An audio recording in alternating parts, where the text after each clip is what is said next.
Dans son ensemble, la commune de Luc-sur-Mer est très attachée à tout ce qui est espace vert, que ce soit au niveau des pelouses et surtout du fleurissement.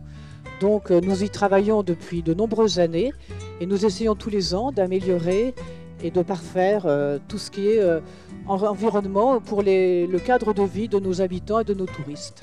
Depuis quelques années, tous les ans, on diminue de plus en plus l'apport de produits phytosanitaires et en favorisant le bâchage à certains endroits, en mettant des paillages aussi. Et on met aussi beaucoup plus de vivaces, de plantes vivaces, ainsi que des fleurs de champêtre pour couvrir et pour éviter donc l'emploi de produits phytosanitaires. Au niveau de l'arrosage, nous avons plus que 75%, et nous approchons bientôt les 80%, d'eau qui provient d'un puits qui maintenant a été remis en service et qui, grâce à une pompe, nous fournit donc plus de 75% de l'eau qui sert à l'arrosage.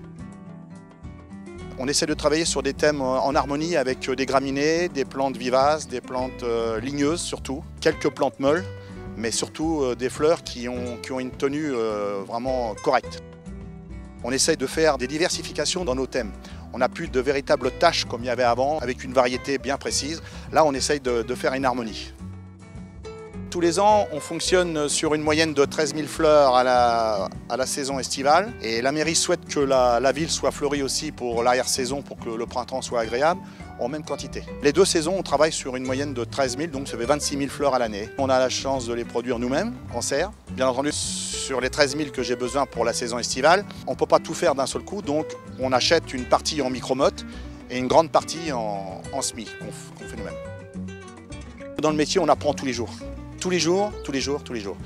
Et c'est ça qui est bien et bon, voilà, on ne peut que s'améliorer.